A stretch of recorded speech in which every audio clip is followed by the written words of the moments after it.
In the heart of Galway City on a dark November night in 1997, a mother's routine taxi ride vanished into the chilling abyss. Eileen Costello O'Shaughnessy, a 47-year-old pillar of Corofin, was last heard from at 8 p.m. Then silence. Within hours, her blood-streaked taxi was found abandoned, her body dumped on a desolate laneway, beaten and strangled with her own car radio. A bearded man fled the scene, a blonde woman may have watched in distress, and a double murderer lurked nearby. Yet the killer remains free. For 27 years, this cold case has defied answers. Welcome to Crimes That Haunt Us. If this case grips you, let me know in the comments and subscribe for more like it. New documentaries are released every Sunday. In the tranquil village of Corofin, County Galway, Ireland, 47-year-old Eileen Costello O'Shaughnessy was a beloved figure. A devout Catholic mother of 2 adult children, Susan and Damien, sharing a family home with her mother, Nora. Having parted ways amicably from her husband, Tom O'Shaughnessy, a Gardai stationed at Mill Street, Galway at the time of her death, Eileen had reinvented herself, leaving behind her hairdressing career to drive a silver Toyota Carina taxi, registration 97G6663, through the lively streets of Galway City. Though the details of Eileen's separation from Tom is scarce, it can be inferred from news reports that they had amicably departed a few years prior to that fateful night. Her deep faith led her to attend Mass during breaks, a quiet refuge from her battle with Crohn's disease, a testament to her resilience. Colleagues and family, including her brother Martin Costello, a bus company owner in Corofin, describe her as religious, family-orientated and hard-working, a woman who would fight for her life if cornered, a trait that would define her final moments. For 4 years, Eileen navigated daylight shifts, though her days often stretched into the evening, sometimes past 9 p.m. Her silver Toyota, a familiar sight on Quay Street, Eyre Square and Maingard Street, where her meticulous fare and mileage record and warm demeanor earned her admiration. Yet, in the 2 or 3 weeks before her murder, an ominous shadow crept into the quiet of Eileen Costello O'Shaughnessy's life in Corofin. Nora, her mother, began receiving unsettling phone calls at their family home, striking in the evening hours. Most were eerie silences, stretching several minutes before the line went dead, with no voice of background noise to betray their intent. But one call shattered the quiet menace. Described as hostile, threatening, anonymous and chilling, its words a stark warning that left Nora trembling with fear. These calls haunted their evenings multiple times a week, their sinister presence shared with Eileen, who, despite her outgoing nature and public-facing role as a taxi driver, might have brushed them off as cruel pranks. Then, in the devastating days after Eileen's murder, another call pierced the family's grief. A woman, her voice broken with sobs, crying in distress, the line traced by Gardai to West Dublin. Who was she, and what did she know? Gardai probed these calls as a potential threat, suspecting someone had been monitoring Eileen's movements, possibly stalking her through Galway's busy nightlife streets. Traced through Telecom Éireann, the pre-death calls yielded no origin, likely masked by a public payphone, their mystery fueling theories of premeditation, a chilling prelude that deepened with the West Dublin call, a haunting echo of a killer's trail that remains unresolved to this day. On Sunday, November 30th, 1997, Eileen began her shift at 8 a.m., her silver Toyota weaving through Galway's bustling streets on a day alive with weekend visitors. She picked up fares in Rahoon, ferried a passenger from Headford Road to Cant train station, and shuttled another from Supermax in Newcastle to the Eyre Square branch, her routine a steady heartbeat in the city's rhythm. By midday, she retreated to Corofin, meeting a friend for lunch before visiting her mother, Nora. where a joyful reunion unfolded with her nephew Kenny Costello, Martin's son, fresh back from Australia. Returning to Galway by early afternoon, she met another friend at 2:30 p.m. for tea at the Skeffington Arms, her voice bright with excitement over Kenny's return and her daughter Susan's planned Christmas visit from London, where Susan was based after an Australian trip. The day rolled on with fares until 6 p.m. when CCTV captured her at Supermax, using the toilet and then buying a drink, a fleeting moment of normalcy frozen in time. At 7 p.m., a witness observed Eileen speaking through her taxi's passenger window to a woman in her mid-30s with dark, shoulder-length hair, clad in a dark outfit, near the Dewdrop Inn pub, a casual exchange that ended without the woman entering the taxi. This unidentified figure, a key person of interest, slipped back into the night. By 7:30 p.m., Eileen picked up her last fare before the fatal one. A passenger later traced and eliminated by Gardai, their identity shrouded in the investigation's early fog. At 7:59 p.m., she dialed Nora from her mobile, a routine check-in, but the call failed to connect, perhaps interrupted by a passenger or a dying battery. A haunting near miss just 1 minute before her final act. At 8 p.m., Eileen radioed her taxi base, her voice steady as she reported taking a fare from near Quay Street to Clare, Galway, a 20-minute journey along the N17, unaware she was stepping into a deadly trap. Between 8:05 and 8:15 p.m., a witness glimpsed Eileen's silver Toyota parked on the hard shoulder at Holmes Hill, its light on and the taxi sign illuminated, a ghostly silhouette sitting in plain view as she drove past. By 8:20 to 8:30 p.m., another saw the taxi turn right at the junction near Mystical Rose Nursing Home without using an indicator.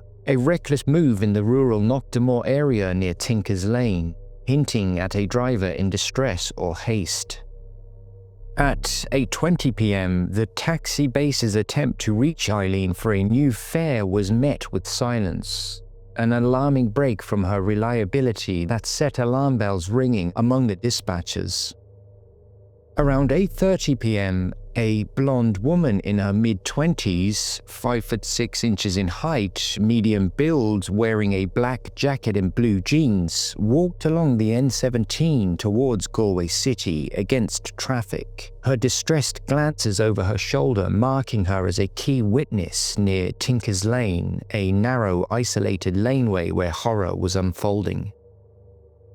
Between 8:30 and 8:45 p.m., a learner driver swerved aside as Eileen's taxi roared past erratically on the N17 near Tinker's Lane, exceeding the speed limit and forcing evasive action, a frantic flight back toward Galway City. At 8:45 p.m., a motorist overtook the swerving taxi, catching a glimpse of the driver. A bearded man, aged between 30 to 50, with dark hair, a dark beard, and a flat face. The taxi then turned left towards Leiden House Bakery on Tuam Road, a chilling confirmation that someone else was behind the wheel within 45 minutes of Eileen's last call. This bearded man, never identified, became the primary suspect, his erratic driving a stark clue to the violence erupting within. It is estimated that between 8:30 and 9 p.m., Eileen was savagely attacked inside her taxi, a brutal attack, beaten with her car radio, the blows to her head fatal, and strangled with the radio's flex in a brutal finale. Approximately £70 in earnings was stolen, pointing to robbery as the motive. The taximeter reading recording the 17-mile journey, a grim odyssey that traced the killer's path from Quay Street's lively bustle to the desolate isolation of Tinker's Lane, a remote laneway shrouded in rural silence, and back to the eerie emptiness of Leiden House Bakery on Tuam Road, a route chosen for its shadows where screams could vanish into the night. At 9 p.m, Eileen was due to meet her boss, Christy O'Neill, the taxi owner, on Dyke Road to hand over the car and keys. But her absence, unthinkable for someone so punctual, sent colleagues into a desperate search. At around the same time, a witness saw a man in his 20s with short red hair, between 5'10" and 5'11" in height, wearing a green jacket and carrying a cream or beige canvas bag with 2 handles, jumping down from a wall near Lidenhouse Bakery, walking towards Galway City. A potential suspect or witness never identified. Then at 9:10 p.m, another man in his 20s was seen trudging through wet fields behind a house towards Tirellan, appearing lost, choosing the fields over the footpath. A strange, solitary figure in the night, also unidentified. Between 9 and 10:30 p.m, a group of teenagers stumbled upon Eileen's abandoned taxi in the Lidenhouse Bakery car park, the driver's door window open. They stole a mobile phone and cigarettes from the car. They found the battery to be dead, and they smashed it before discarding it 200 yards away from the car. Actions that erased crucial evidence when Gardai tracked them down days later. Between 10:30 and 11 p.m, workers at Lidenhouse Bakery noticed the taxi, assuming it to be stolen due to its haphazard parking. Moving it to a safer spot, they spotted blood on the seat and armrest, the keys still in the ignition. A horrifying discovery that triggered an urgent call to Mill Street Gardai station.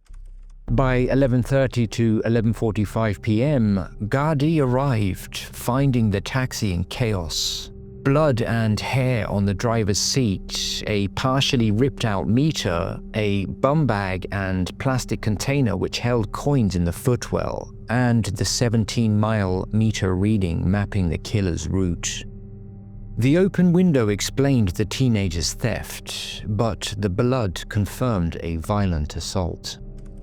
At 2 a.m, a lone witness reported a small red car reversing slowly up Tinker's Lane with only its parking lights on, a ghostly presence near the site where Eileen's body would soon be found. Some accounts noting it speeding away without lights at 8 minutes past 2 a.m.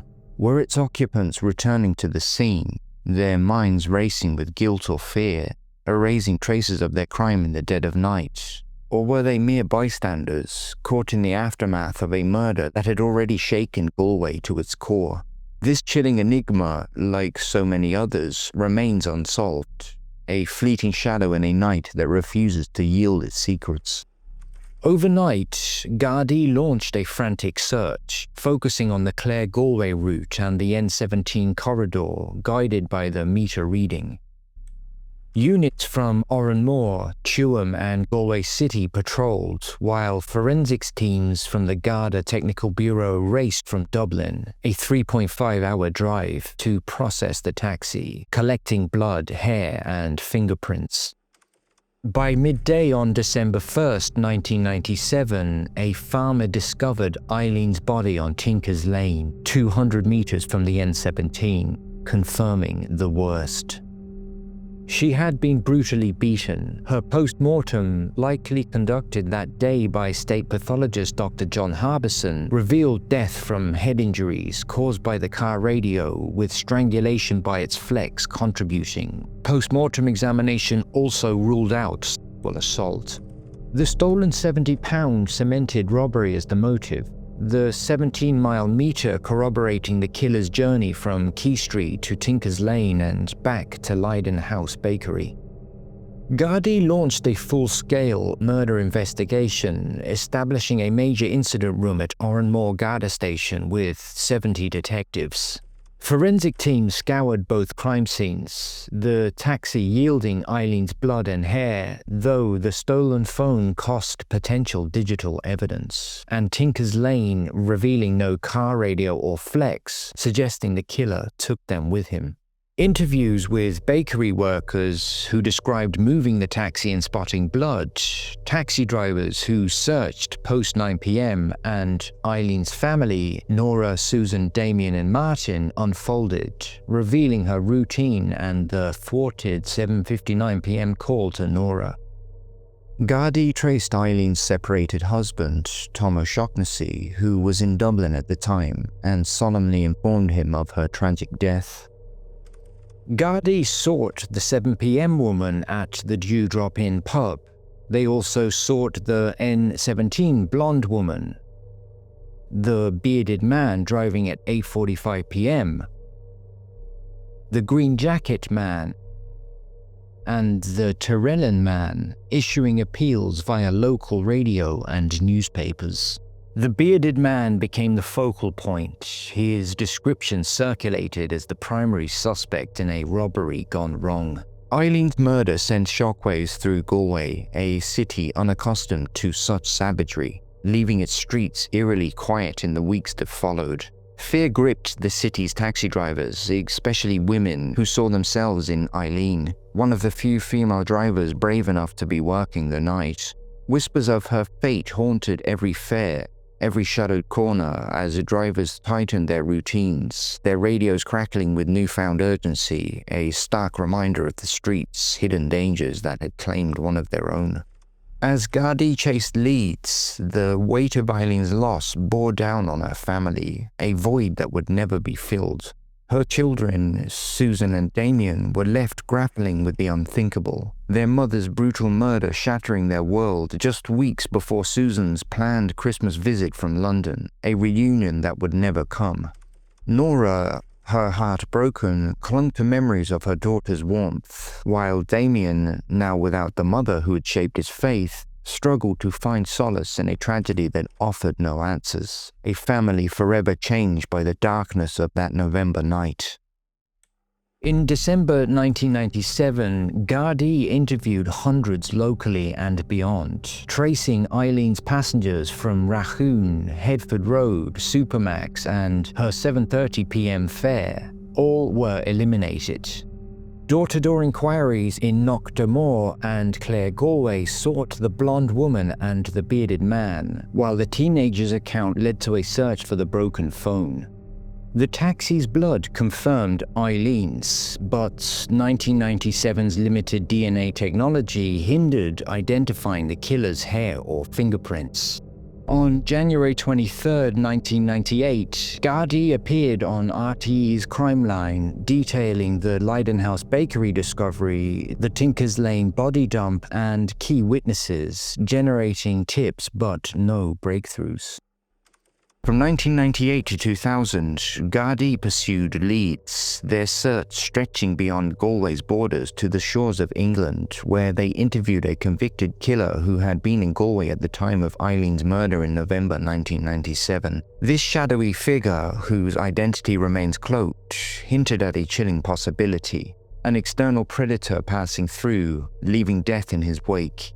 Was he the bearded man behind the wheel, a transient killer who vanished as quickly as he struck? Yet, with no evidence linking him to the crime and his alibi holding firm under scrutiny, the trail went cold. The journey across the Irish Sea yielding no charges, just another unanswered question in a tapestry of mystery. As the Gardai sifted through the blood-soaked clues of Eileen Costello O'Shaughnessy's murder, one name rose above the rest. A man whose violent past cast a chilling shadow over Galway in 1997. Thomas Murray, a double murderer walking free on temporary release.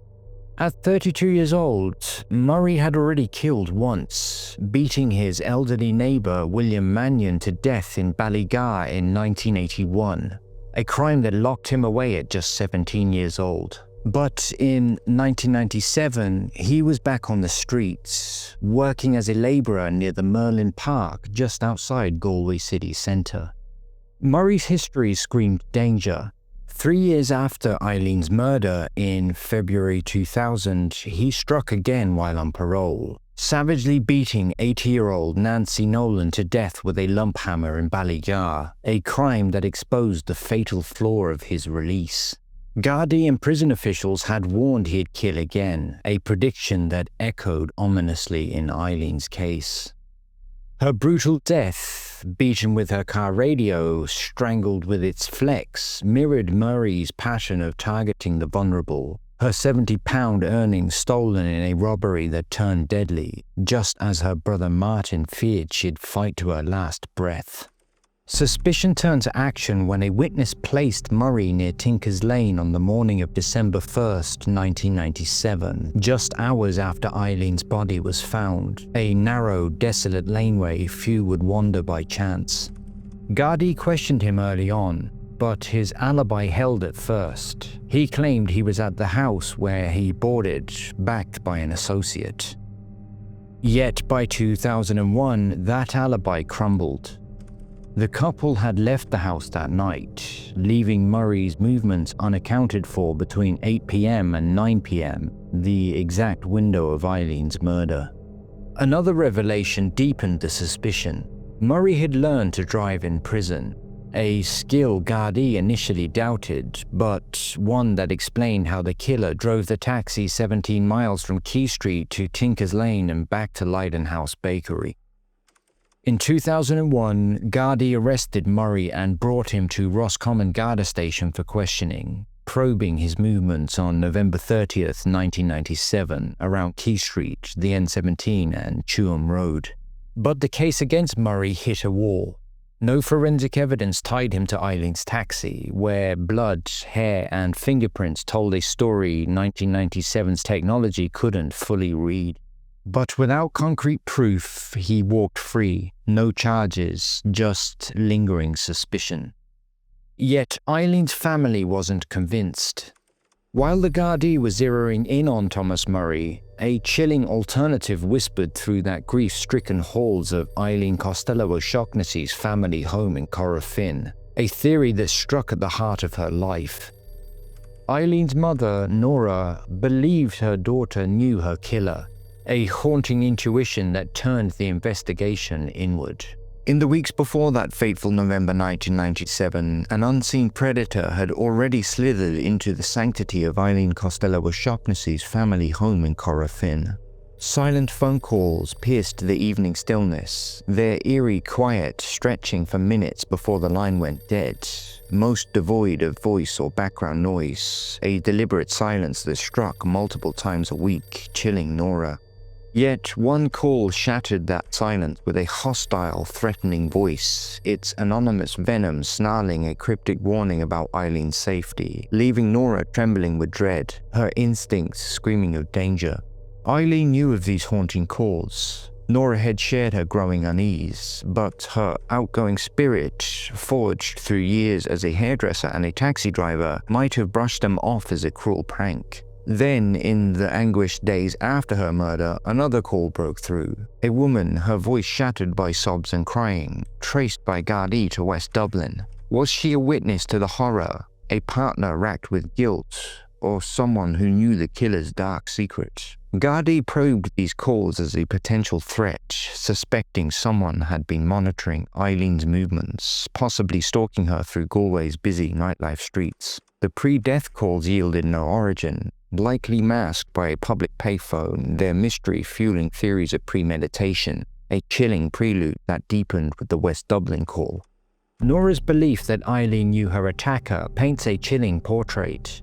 A killer driven not by random opportunity, but by a personal vendetta. A targeted strike against a woman whose resilience her brother Martin swore would make her fight to her last breath.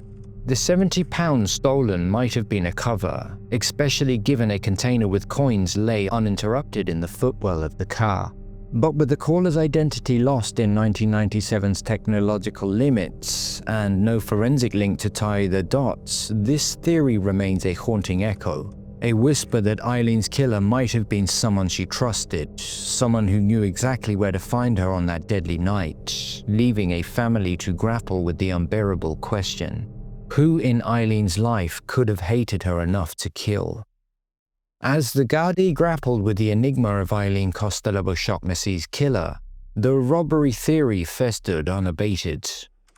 Her body, found beaten and strangled with her car radio, told a tale of resistance. Her £70 earnings vanished, a grim clue etched into the taxi's 17-mile meter reading, tracing a deadly round trip back to Leyden House Bakery.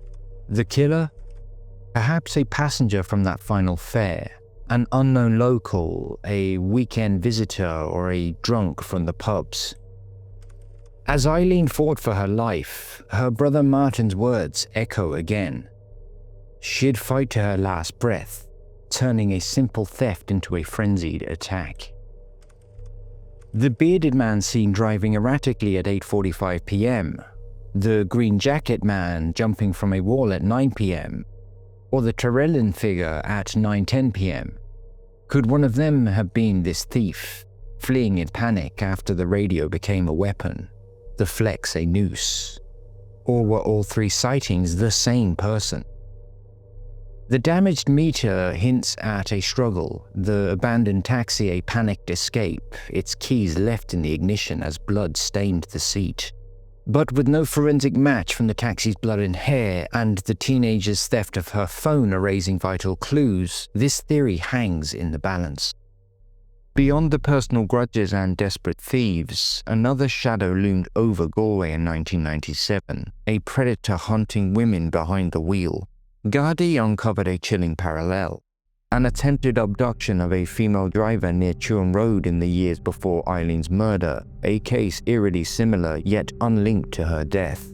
Could Eileen, one of the few female taxi drivers navigating Galway's nightlife, have crossed paths with a serial offender, a monster preying on the vulnerable?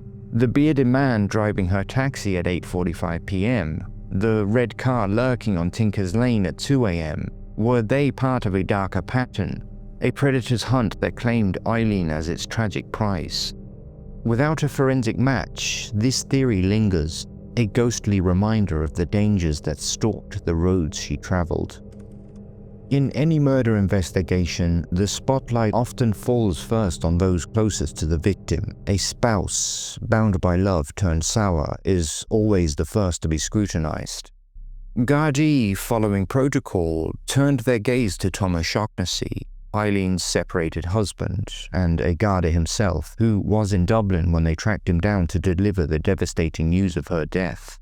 Yet, despite the statistics pointed to domestic ties in such crimes, Tom was not a person of interest. Their separation, described as amicable, bore no scars of bitterness, no legal disputes, no whispers of violence. With no evidence tying him to Galway that night, the Gardai swiftly shift focus, leaving the shadow of suspicion to fall elsewhere in this chilling mystery. From 2002 to 2016, the case turned cold, with periodic reviews by the Garda Serious Crime Review Team established in 2007. Improved DNA techniques were applied, but the 1997 evidence's degradation yielded no matches. Community memorials led by Martin Costello and taxi drivers kept the case alive, with Eileen's family expressing ongoing grief. On November 20th, 2017, the 20th anniversary appeal on Crime Call re-emphasized these witnesses, sparking renewed interest, but no arrests. On November 30th, the 25th anniversary brought a major appeal by Detective Superintendent Shane Cummings. A plaque was unveiled in Galway, attended by Martin, PJ Costello, friends and taxi drivers, with Martin calling it the last throw of the dice before his own death in May 2023, still hoping for justice. Eileen, a resilient, faith-filled mother, sister, and taxi driver, left a void in Corofin and Galway, her brutal murder a haunting reminder of the dangers faced by those who work the night, and a call for answers that echo through the decades, urging the silent witnesses of that fateful evening to finally speak. As the echoes of that fateful November night in 1997 fade into Galway's quiet streets, Eileen Costello O'Shaughnessy remains an indelible presence, a devoted mother to Susan and Damien, a loving daughter to Nora, and a resilient woman whose faith and courage defined her life. At 47, she was stolen from her family in a brutal act that still haunts Corofin, Galway City and beyond. Her silver Toyota Carina a ghostly reminder of a life cut short. Yet her spirit endures in the tireless pursuit of justice by her loved ones. Her brother Martin's hope carrying on even after his passing in 2023. We honor Eileen not just as a victim, but as a beacon of strength, urging us to keep her memory alive and to never stop seeking the truth that will one day bring her peace. Thank you for watching and listening to Eileen's story. Please feel free to add your own thoughts, comments and theories in the comment section down below, and we'll see you next time.